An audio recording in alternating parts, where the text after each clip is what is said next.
Ինչպես տարբերել սովորական խալը մելանոմայից, անցավ եւ պարզ հետազոտությունը դերմատոսկոպիան թույլ է տալիս գնահատել մաշկի նորագոյացությունները եւ ժամանակին հայտնաբերել վտանգավոր փոփոխությունները։ Մելանոման համարվում է մաշկի ուռուցքային հիվանդություններից ամենաագրեսիվը։ Շատ քիչ, մի քանի միլիմետր ախտահարելով մաշկ այն կարող է տարածվել ամբողջ օրգանիզմում, առաջացնել մետաստազներ եւ վտանգել մարդու կյանքը։ Մելանոման ձևավորվում է գունակային խալից։ Այն սովորական խալից, որը կարող է սաղկյանք ձեր մոտ եղել է կամ ինչ-որ նոր առաջացած։ Իհարկե, բնածին խալերից շատ անհանգստանալ պետք չի, բայց պետք է ուշադիր լինել։ Ավելի զգույշ պետք է լինել նոր առաջացած խալերից։ Կա այսպես կոչված անգլերենով ABCD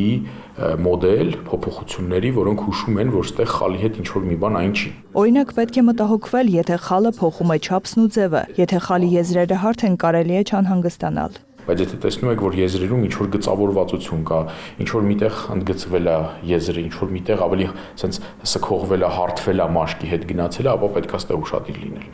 Շատ կարևոր է գույնը։ Եթե մենք գործ ունենք ոչ թե մուգ գույնի խալի հետ, այլ բազմագույն խալերի հետ, միտեղ սև է, միտեղ ավելի բաց գույնի է, միտեղ շագանակը գույնի ինչ-որ մեկ այլ երանգ է, այ նման տիպի խալերից պետք է անպայման անհանգստանանք։ Շատ կարևոր է խալի տրամագիծը։ 6 մմ-ից մեծ խալերը ավելի հաճախ են չարորականում։ Եթե խալի շրջանում առկա է քոր արյունահոսություն, ապա պետք է պարզել պատճառը։ Մելանոմայի հիմնական բուժումը վիրահատական է, ախտահարված հատվածի հեռացում։ Ժամանակին հայտնաբերելու դեպքում բուժման արդյունավետությունը շատ բարձր է։ Պետք է ուշադիր լինել ժառանգական նախատրամադրվածությանը, նաև խուսափել արևային այրվածքներից։ Հատկապես այն դեպքերում, երբ որ այդ արևայրուկը երկարատև է,